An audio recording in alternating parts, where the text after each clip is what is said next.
Hi, it's me Prince. എല്ലാവർക്കും black toll YouTube ചാനലിൻ്റെ പുതിയ വീഡിയോയിലേക്ക് സ്വാഗതം. എന്തുണ്ട് വിശേഷങ്ങൾ? എല്ലാവർക്കും സുഖമല്ലേ? എല്ലാവരും ഹാപ്പി ആയിട്ടിരിക്കുക. എനിത്തിങ് ആപ്പ് ലൈവ് ആസ്റ്റ് കോപ്പ് ഓൺ ഓൾവേസ് പോസിറ്റീവായി. ഇപ്പോൾ നമ്മളിന്ന് നോക്കുന്നത് വാട്ട് ഈസ് അമീബിക് ഫീവർ, എന്താണ് അമീബിക് മസ്തിഷ്ക ജ്വരം. അപ്പോൾ അതിനെക്കുറിച്ചാണ് നമ്മൾ നോക്കുന്നത്.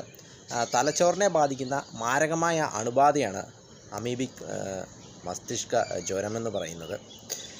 ഇതിൻ്റെ രോഗലക്ഷണങ്ങളെന്ന് പറയുന്നത് പനി, തലവേദന, ഓക്കാനം, ഛർദി, നടുവേദന, കഴുത്ത് ഞെരുക്കം, രുചിയില്ലായ്മ, മണമില്ലായ്മ തുടങ്ങിയവയാണ് ഇതിൻ്റെ രോഗലക്ഷണങ്ങളെന്ന് പറയുന്നത്. ഇത് കൂടുതലായിട്ടും ഉണ്ടാകുന്നത് 70% ഇത് പുരുഷന്മാരിലാണ് സംഭവിക്കുന്നത്. അതായത് കുട്ടികളിലും കൗമാരക്കാരിലുമാണ് ഇത് കൂടുതലും സംഭവിക്കുന്നത്.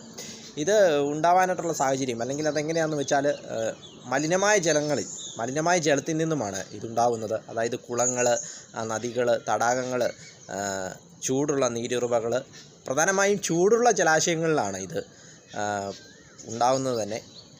അപ്പോൾ ഇത് സംഭവിച്ച് അല്ലെങ്കിൽ ഇതുണ്ടായി ഒരു 5-6 ദിവസത്തിനുള്ളിൽ ഇത് അതിവേഗം വ്യാപിക്കുന്നു. അതിനുശേഷം 2 ആഴ്ചയ്ക്കുള്ളിൽ മരണം വരെ സംഭവിച്ചേക്കാവുന്ന മാരകമായൊരു രോഗമാണ് അമീബിക് മസ്തിഷ്ക ജ്വരം എന്നത്. ഇത് തലച്ചോറിനെ ബാധിച്ചിട്ട് മരണം വരെ സംഭവിച്ചേക്കാം.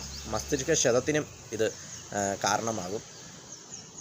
ഇതിൻ്റെ ചരിത്രം നോക്കുമ്പോൾ 1899 ഫ്രാൻസിലാണിത് ആദ്യമായിട്ട് കണ്ടെത്തിയത്. പിന്നീട് 1965 ഓസ്ട്രേലിയയിൽ, പിന്നീട് 1966 US, അമേരിക്കയിൽ 1966, പിന്നെ 2013 തായ്ലൻഡിൽ ഒരാളിത് പിടിപെട്ടിട്ട് 25 ദിവസത്തിനുള്ളിൽ ഇത് പിടിപെട്ട് 25 ദിവസത്തിനുള്ളിൽ അയാൾ മരിക്കുകയായിരുന്നു.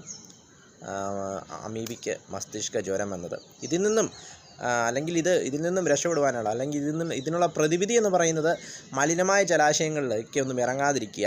പ്രത്യേകിച്ച് ചൂടുള്ള മലിനമായ ജലാശയങ്ങൾ അവിടേക്കൊന്നും ഇറങ്ങാതിരിക്കുക. അങ്ങനെ ഉള്ള മുൻകരുതലുകൾ എടുത്തു കഴിഞ്ഞാൽ ഇത് പിടിപെടാതെ നമുക്ക് സൂക്ഷിക്കുവാനായിട്ട് സാധിക്കും. ഇത് പിടിപെടാതെ രക്ഷപ്പെടുവാനായിട്ട് നമുക്ക് സാധിക്കും അമീബിക് മസ്തിഷ്ക ജ്വരം എന്നത്. വീഡിയോ ഇഷ്ടപ്പെട്ടാൽ ലൈക്ക് ചെയ്യുക, ഷെയർ ചെയ്യുക, കമൻറ്റ് ചെയ്യുക, സബ്സ്ക്രൈബ് ചെയ്യുക. വീണ്ടും പുതിയ വീഡിയോയിൽ കാണാം. അതുവരെയും ടേക്ക് കെയർ, ബൈ.